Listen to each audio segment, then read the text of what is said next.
In the blood-soaked annals of Tudor England, where heads rolled and bodies burned for the whims of tyrannical monarchs, one execution stands apart as perhaps the most horrifying spectacle ever witnessed on an English scaffold. When 67-year-old Margaret Pole was dragged to her death on May 27, 1541, what followed was not a swift beheading, but a savage butchering that would haunt witnesses for the rest of their lives. This wasn't justice. It was the systematic destruction of an innocent woman whose only crime was carrying royal blood that Henry VIII deemed too dangerous to survive. The woman who would meet such a gruesome fate was born Margaret Plantagenet, the daughter of George, Duke of Clarence, brother to two kings of England. Her bloodline was impeccable, her claim to nobility unquestionable, and her loyalty to the crown unwavering for most of her life. She had served as governess to Henry VIII's daughter Mary, had been restored to her family's titles and lands, and was considered one of the most respected women in the kingdom. Yet, in Henry's paranoid mind, her very existence represented a threat that could not be tolerated. Margaret's path to the scaffold began not with any crime she committed, but with the actions of her son, Reginald Pole, who had fled England and become a vocal critic of Henry's break with Rome. From the safety of continental Europe, Reginald wrote scathing condemnations of Henry's religious policies and his treatment of Catherine of Aragon. The king's rage at being unable to reach his critic fell instead upon the man's elderly mother, who remained in England, vulnerable and within reach of royal vengeance. The political climate of 1541 was one of intense paranoia and suspicion. Henry VIII, now in his 50s and increasingly unstable, saw enemies and conspirators in every shadow. The recent executions of Thomas Cromwell and Catherine Howard had demonstrated that no one, regardless of their previous favor with the king, was safe from his wrath. In this atmosphere of terror, Margaret Pole's Plantagenet blood became not a mark of honor, but a death sentence waiting to be carried out. When Margaret was finally arrested in 1538, she was already 65 years old, an age when most Tudor women would have been considered ancient. She was taken to the Tower of London, that grim fortress where so many of England's nobility had met their ends. For nearly 3 years, she languished in captivity, her health deteriorating in the damp, cold cells. She was interrogated repeatedly about her son's activities and her own supposed treasonous thoughts, but she maintained her innocence throughout her imprisonment. The charges brought against Margaret were so flimsy they bordered on the absurd. She was accused of corresponding with her exiled son, of harboring treasonous thoughts against the king, and of being part of a wider Catholic conspiracy to overthrow Henry's religious settlement. No concrete evidence was ever produced, no treasonous letters discovered, no witnesses to actual crimes brought forward. Her guilt was assumed based solely on her bloodline and her son's actions abroad, a grotesque perversion of justice even by Tudor standards. Henry's decision to proceed with Margaret's execution was driven by cold political calculation rather than any sense of justice. Intelligence reports suggested that her son Reginald was working with foreign powers to mount an invasion of England, and Henry believed that executing his mother would either bring Reginald back to face royal justice or serve as a brutal warning to other potential traitors. The king's logic was as simple as it was savage. Eliminate all possible claimants to the throne, regardless of their guilt or innocence. The Bill of Attainder that sealed Margaret's fate was passed by Parliament in 1539, declaring her guilty of high treason without trial. This legal mechanism allowed Henry to circumvent the courts entirely, condemning his victims through legislative action rather than judicial process. Margaret was not permitted to defend herself, call witnesses, or even hear the specific charges against her. She was simply declared guilty and sentenced to death at the king's pleasure, a sentence that would hang over her head for 2 more years before being carried out. As the spring of 1541 arrived, Henry's mood darkened further. reports of Catholic uprisings in the north, combined with intelligence about foreign plots, convinced the king that the time had come to send a definitive message. Margaret Pole, the last of the Plantagenets, would die, and her death would serve as a warning to all who might challenge Tudor supremacy. The order was given. The Countess of Salisbury would be executed at the Tower of London, and her death would be witnessed by a crowd of officials and courtiers. The morning of May 27th, 1541, dawned grey and cold over London. Within the walls of the Tower, preparations for the execution were already underway. A scaffold had been erected on Tower Green, the private execution ground reserved for members of the nobility. Unlike the public spectacles at Tower Hill, this would be a more intimate affair, witnessed only by royal officials, Tower personnel, and a select group of courtiers commanded to attend. The very privacy of the setting would make what followed even more horrifying for those forced to watch. Margaret was awakened before dawn and informed that her time had come. After nearly 3 years of imprisonment, the 67-year-old woman had grown frail and weak, her health broken by the harsh conditions of Tower life. She was dressed in the simple black gown befitting a condemned traitor, though those who saw her noted that she maintained the dignity and bearing of the royal blood that flowed in her veins. When told of her fate, she reportedly remained calm, asking only for time to pray before facing her executioner. The procession from her cell to the scaffold was brief but laden with symbolic weight.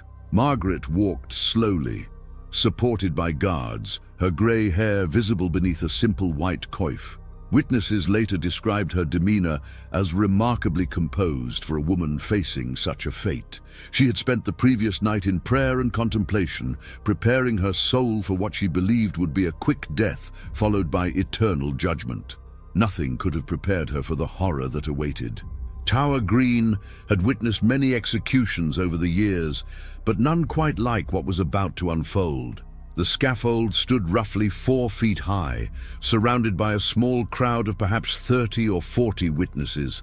The block, that simple piece of wood that would soon be stained with royal blood, sat in the center of the platform, positioned to give the executioner the best angle for a clean beheading. At least, that was the theory.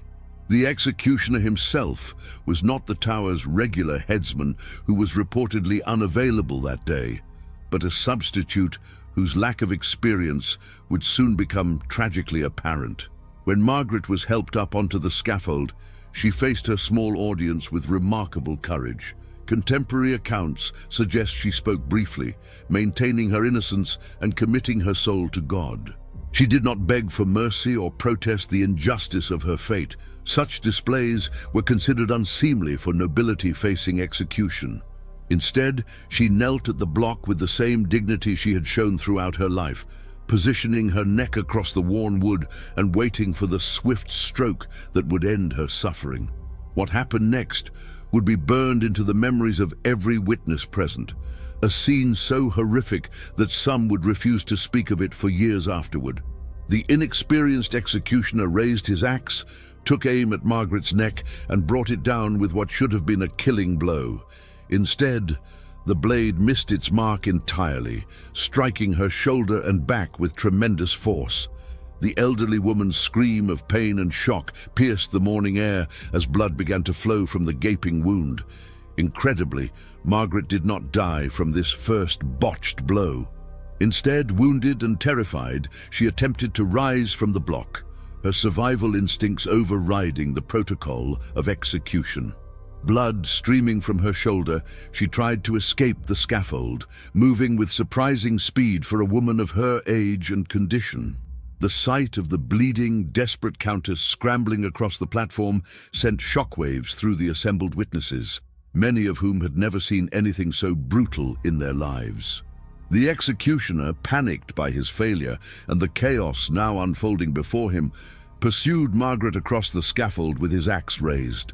What followed was not an execution, but a chase, as the wounded woman stumbled around the platform while her would-be killer swung wildly at her with his weapon.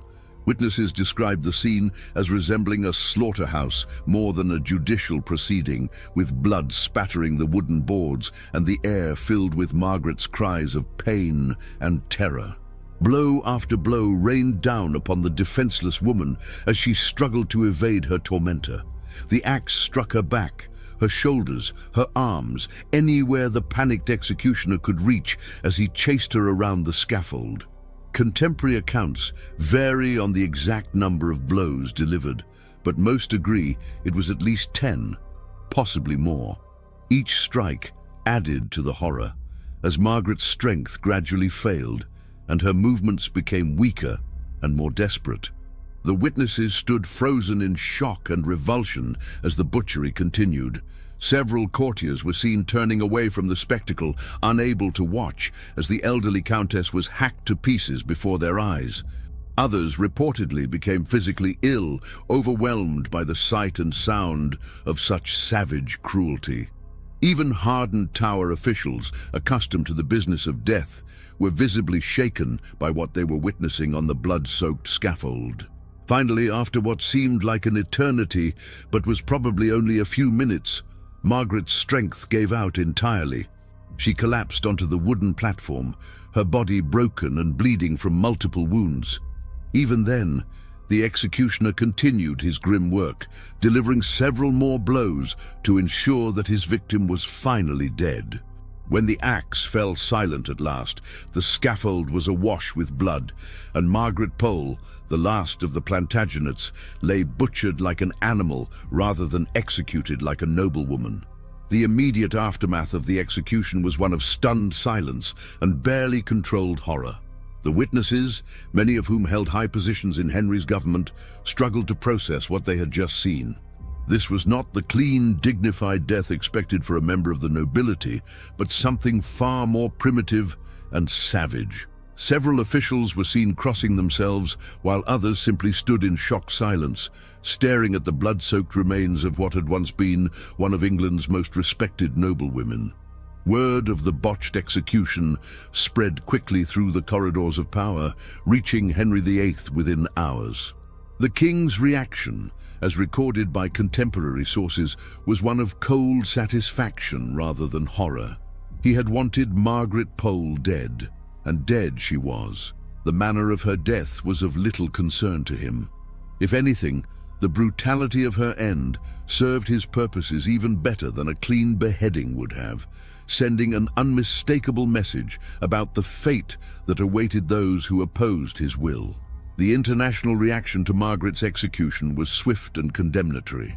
Catholic Europe was already horrified by Henry's break with Rome and his persecution of the faithful, but the brutal killing of an innocent elderly woman shocked even his most cynical critics. Pope Paul III himself condemned the execution, describing it as the murder of one of the most virtuous women in Christendom. The Holy Roman Emperor Charles V, Margaret's nephew through her mother's line, was said to be particularly outraged by the manner of his aunt's death. The execution also had profound effects on those who witnessed it. Several courtiers who had been present never spoke publicly of what they had seen, carrying the trauma of that morning to their graves. The Tower's officials quietly arranged for the scaffold to be thoroughly cleaned and the blood-stained boards replaced. But the memory of Margaret's suffering lingered in the fortress like a ghost. Even the executioner himself reportedly left London shortly after the botched killing, unable to continue in his profession after such a spectacular failure. The body of Margaret Pole was treated with little dignity after her death.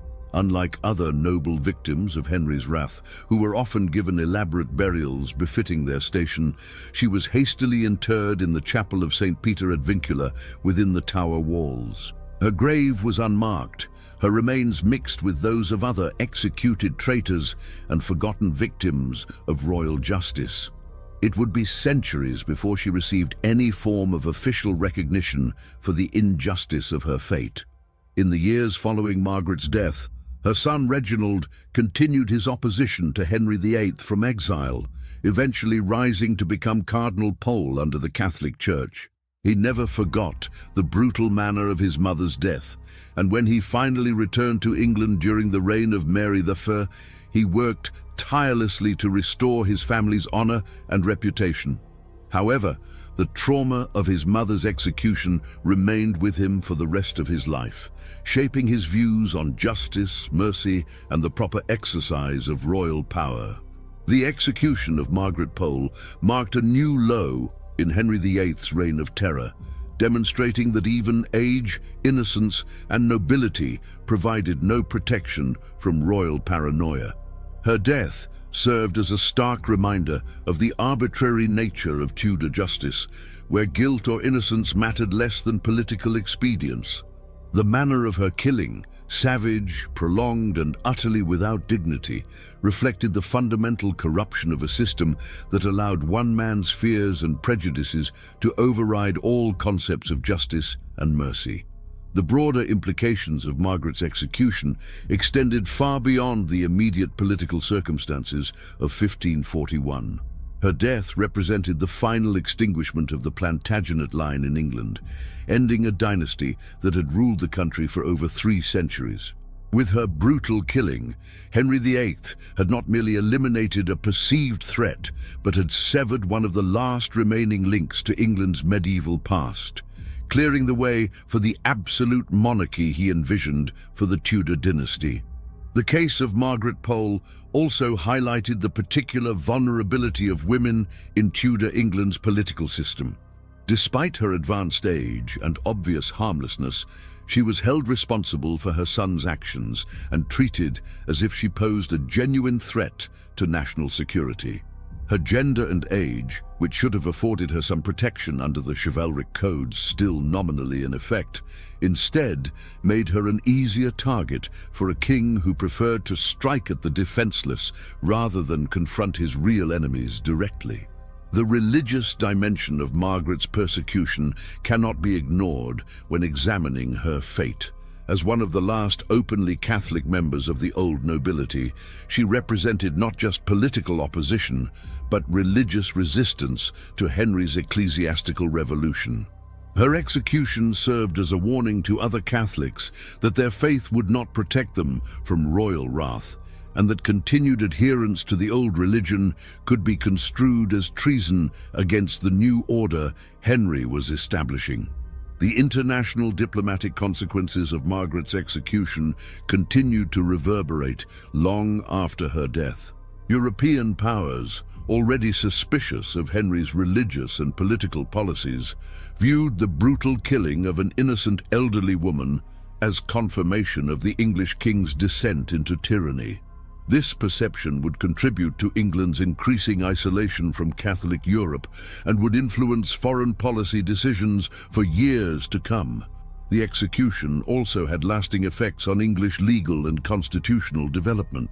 The use of a bill of attainder to condemn Margaret without trial set a dangerous precedent for the arbitrary exercise of royal power, one that would be remembered and cited by later opponents of absolute monarchy.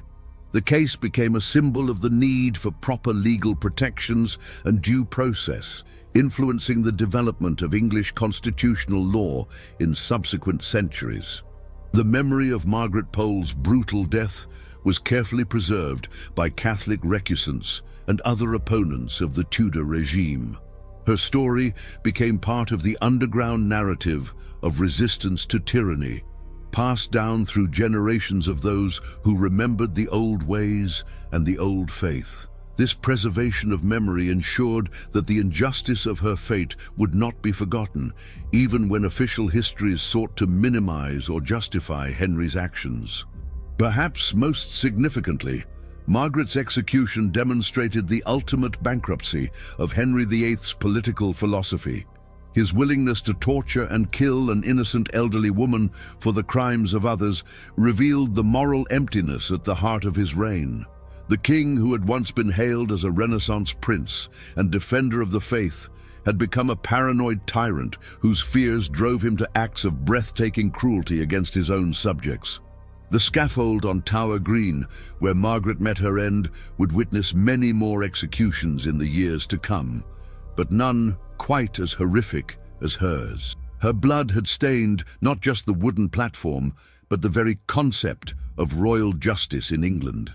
Future monarchs would remember her fate as a cautionary tale about the dangers of unchecked power and the importance of maintaining at least the appearance of legal process, even when dealing with political enemies. In the final analysis, the execution of Margaret Pole stands as one of the darkest chapters in English history, a moment when political expedience triumphed completely over justice, mercy, and basic human decency. Her brutal death at the hands of an incompetent executioner was not merely a personal tragedy, but a national shame, one that revealed the depths to which royal power could sink when unrestrained by law, custom, or conscience.